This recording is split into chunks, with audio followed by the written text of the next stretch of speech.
ऐसी कौन सी कंट्री है जिसके पास दुनिया की सबसे बड़ी सुपर पावर है? ऐसा कौन सा देश है जिसका जीडीपी सबसे ज़्यादा है?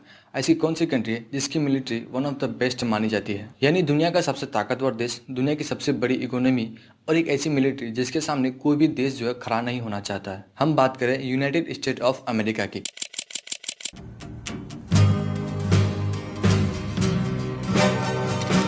लेकिन क्या आपने कभी सोचा है कि आज से मात्र 300 साल पहले यही देश सही से एग्जिस्ट भी नहीं करता था, पर वही देश पूरी दुनिया को अपने इशारों में नचा रहा है। चाहे इराक हो, ईरान हो, या लीबिया हो, या वेनेजुला ही क्यों ना हो, जिस भी देश ने डॉलर लेने से मना किया है, अमेरिका उस देश के पीछे हाथ धो के पड़ जाता है उसे बर्बाद करने में। क्या ये सब सिर्फ अमेरिका के लिए एक लक था या एक बहुत ही बड़ी जियोपॉलिटिक्स साजिश? आज की इस वीडियो में हम अमेरिका के सुपर पावर बनने की उस कहानी को डिकोड करेंगे जो कि आपने शायद ही कहीं नहीं सुना होगा। आज से कुछ टाइम पहले यानी 1800 से पहले इंडिया और चाइना दुनिया का सबसे बड़ा जीडीपी वाला देश हुआ करता था और ये काफी लंबे समय तक जो है चला आ रहा था। लेकिन आखिर ऐसा क्या हुआ कि कुछ ही टाइम बाद अमेरिका ने खुद को दुनिया का सबसे बड़ा पावरफुल कंट्री बना लिया। लेकिन ये सब हुआ कैसे? कहानी शुरू होती है 12 अक्टूबर ईयर 1492 को, जब एक इटालियन रिसर्चर निकले तो थे इंडिया की खोज के लिए, पर वो पहुंच गए एक नई जगह पर, एक नई दुनिया, यूएसए के कैरेबियन आइलैंड में, जो कि अभी जो है नॉर्थ अमेरिका के अंदर में आता है। उस टाइम पे उस आइलैंड में रेड इंडियंस रहते थे, जिसे नेटिव अमेरिकन भी कहा जाता था। उनके अलावा और भी अलग अलग तरह के जो ट्राइब्स रहते थे। जैसे ही क्रिस्टोफर कोलंबस ने अमेरिका की खोज की थी, उसके बाद ही यूरोपियन कंट्रीज ने अमेरिका के ऊपर धीरे धीरे कोलोनाइजेशन करना शुरू किया था। स्पेन ने सबसे पहले साउथ अमेरिका को कोलोनाइजेशन करना शुरू किया था। इन्होंने धीरे धीरे अपना कब्जा जमाया, अपना रूल चलाने लगा। यही एक रीजन है कि साउथ अमेरिका में सबसे ज्यादा स्पेनिश लैंग्वेज बोली जाती है। इसके बाद 1600 के आसपास सिर्फ 3 कंट्रीज मिलकर साउथ अमेरिका को कोलोनाइजेशन किया था, स्पेन, ब्रिटेन और फ्रांस। इसके बाद ही और भी ज्यादा यूरोपियन कंट्रीज को अमेरिका के बारे में जो है धीरे धीरे पता चलने लगता है। लेकिन वही अमेरिका आज दुनिया का सबसे बड़ा जीडीपी वाला देश बन गया है, जिसका जीडीपी 30.5 ट्रिलियन है। लेकिन अगर वहीं पे हम अगर अमेरिका की जीडीपी इंडिया के साथ कंपेयर करें तो इंडिया की जीडीपी जो मात्र 4.3 ट्रिलियन है। यानी अमेरिका की जीडीपी से इंडिया की जीडीपी जो है लगभग 7 गुना कम है। और आज के टाइम पे सिर्फ अमेरिका ही एक ऐसी कंट्री है जिसकी मिलिट्री पूरी दुनिया में वन ऑफ द बेस्ट मानी जाती है। जब यूरोपियन कंट्रीज ने साउथ अमेरिका को कोलोनाइजेशन किया था तो वे लोग जो अपने साथ साथ जो कुछ बीमारियां भी लेकर आए थे, जैसे कि स्मॉल पॉक्स, मीजल्स, इन्फ्लुएंजा। लेकिन इसमें सबसे बड़ी दिक्कत ये थी कि ये जो बीमारियां लेकर आए थे, इन सारे बीमारियों से लड़ने के लिए ये जो नेटिव अमेरिकन्स थे, इसके पास कोई भी सोल्यूशन नहीं था, जिसकी वजह से आधा से ज़्यादा नेटिव अमेरिकन्स की मौत हो जाती है। इनके अलावा और एक रीज़न ये भी था कि ये जो नेटिव अमेरिकन्स थे, इन लोगों को ज़बरदस्ती काम कराया जाता था और भूख प्यास की वजह से भी जो काफ़ी लोगों की डेथ हो गई थी। ये सारा कुछ जो एक लंबे टाइम तक चला आ रहा था।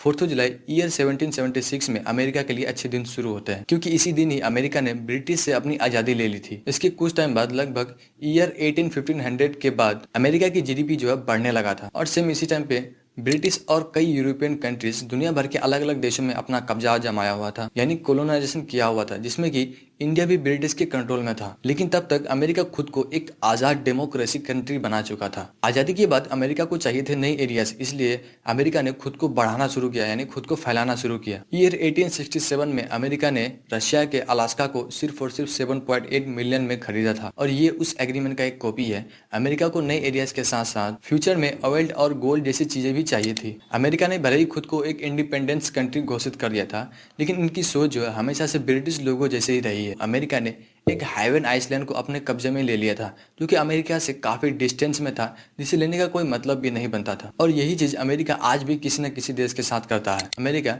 किसी भी देश के ऊपर कोई ना कोई किसी न किसी भी तरह का सेंक्शन लगा देता है, या तो उसे बर्बाद कर देता है या उसे अपने कंट्रोल में ले लेता है। इसका जीता जाता एक एग्जाम्पल है कि वेनेजुएला कंट्री, क्योंकि वेनेजुएला कंट्री की ऑयल रिजर्वेशन को अमेरिका ने अपने कंट्रोल में ले लिया है। आखिर ये पावर अमेरिका के पास आया कहाँ से कि वो किसी भी देश के ऊपर कोई ना कोई सेंक्शन लगा देता है, जो कि वीडियो के आगे ही थोड़ी देर में पता चल जाएगा। 1900 तक यूएसए जो है काफी फैल चुका था और काफी बड़ा देश बन चुका था, और इकोनॉमी भी काफी पावरफुल बन चुका था। इसके बाद ही वर्ल्ड वॉर 1 और वर्ल्ड वॉर 2 की शुरुआत होती है, जिसने यूएसए को और भी सुपर पावर बनाया। जब इन दोनों वार्स में दुनिया के लगभग सारे देश आपस में लड़ रहे थे, तो अमेरिका एक साइड खड़े होकर इन दोनों वार्स को अच्छे से देख रहा था। अमेरिका ने भले ही इन दोनों वार्स में हिस्सा नहीं लिया था, लेकिन अमेरिका को इससे सबसे बड़ा मुनाफा हुआ था उस टाइम पे। जिन जिन देशों ने वर्ल्ड वॉर 1 और वर्ल्ड वॉर 2 में हिस्सा लिया था, उन सारे देश को अमेरिका ने काफी हथियार, काफी वेपन्स बेचे थे। जिस भी देश ने अमेरिका से हथियार और वेपन्स खरीदे थे, वही सारे देश पैसे देने के बजाय जो है गोल्ड देकर इन सारे हथियार को खरीदा था, जिसकी वजह से वर्ल्ड वॉर 2 खत्म होते होते दुनिया का लगभग जो है 70% से लेकर 80% गोल्ड जो है अमेरिका के पास जमा हो गया था। यूके, फ्रांस, जर्मनी इन सारे देशों में युद्ध की वजह से जो है काफी तबाही देखने को मिला था।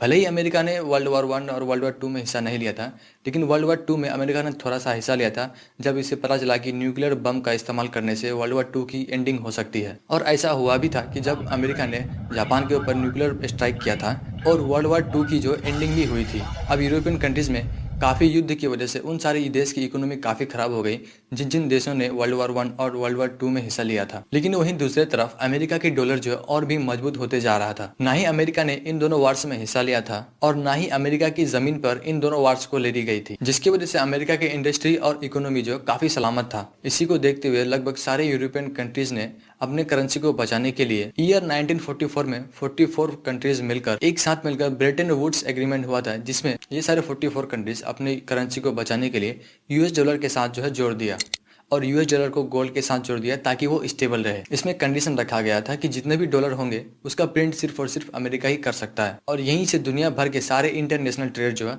डॉलर में होने लगा था। और डॉलर किसके कंट्रोल में था? अमेरिका के। और यही रीजन है कि अमेरिका किसी भी देश के ऊपर कोई ना कोई सेंक्शन लगा देता है क्योंकि डॉलर अमेरिका के कंट्रोल में है। यहाँ तक जो है सब कुछ ठीक ही चला था, लेकिन ईयर 1950 के बाद दो अलग अलग सबसे बड़े सुपर पावर देश निकल कर आते हैं। एक तरफ था सोवियत यूनियन और दूसरी तरफ था अमेरिका। लेकिन कुछ टाइम बाद ईयर 1990 के आसपास जो है सोवियत यूनियन के आपस में मतभेद की वजह से सोवियत यूनियन जो है बिखर गया था, तो अब एक ही सुपर पावर बचा था, वो था अमेरिका। इन सब के अलावा और भी कई रीजंस है जिसकी वजह से अमेरिका आज इतना बड़ा सुपर पावर बना हुआ है और इसी मेथड को वो अमेरिका आज भी फॉलो करता है, इसी मेथड को वो आज भी बढ़ावा दे रहा है। अमेरिका इस बात को अच्छी तरह से जानता था कि किसी भी देश के पास सिर्फ पैसा होना काफी नहीं है और अमेरिका को चाहिए था दिमाग। अमेरिका के जितने भी पॉलिसीज हैं उनमें जो है कुछ खास चीजों पर फोकस किया जाता है, जैसे कि साइंटिस्ट, वर्कर्स, इंजीनियर्स, इन सभी को जो काफी वैल्यू दिया जाता है। और अमेरिका की एक और सबसे बड़ी पॉलिसी ये है कि वो बाहर से आए लोगों को एक बड़ा प्लेटफॉर्म देता है, उनकी वैल्यू को समझता है, जिसका यूज करके वो अपनी इकोनॉमी को जो और भी पावरफुल बनाता है। जैसे कि यूट्यूब के सीईओ वो एक इंडियन है, माइक्रोसॉफ्ट के सीईओ वो एक खुद इंडियन है, गूगल के सीईओ सुंदर पिचाई वो भी एक इंडियन है। यहाँ तक कि एलन मस्क जिन्होंने अमेरिका में अगर इतनी बड़ी कंपनी खड़ी की वो खुद एक अमेरिकन नहीं है। इनके अलावा जिस साइंटिस्ट ने दुनिया का सबसे पहला और दुनिया के सबसे पावरफुल न्यूक्लियर एटॉमिक बम बना के दिया था, जे रॉबर्ट ओपनहाइमर, जो कि खुद एक अमेरिकन नहीं थे। अमेरिका हमेशा से बेस्ट टैलेंट को अपने पास लाने का कोशिश करता है और उसे एक बड़ा प्लेटफॉर्म देता है, जिसका दिमाग और टैलेंट का यूज करके अमेरिका अपनी इकोनॉमी को और भी बढ़ाने का हमेशा से कोशिश करता है। क्या फ्यूचर में कभी ऐसा हो सकता है कि डॉलर को भी कोई एक नया करेंसी आकर उसे टक्कर दे सकता है? इसका जवाब है हाँ, शायद। क्योंकि एक तरफ जो है डॉलर तो है ही, लेकिन दूसरी तरफ एक ब्रिक्स भी तैयार हो रहा है जिसमें कि इंडिया भी शामिल है और ये धीरे धीरे तैयार हो रहा है फ्यूचर के लिए, क्योंकि कुछ ही कंट्रीज मिलकर दुनिया का जीडीपी का लगभग जो है 35% इकोनॉमिक होल्ड करता है। इसमें आपकी क्या राय है, जरूर बताइएगा।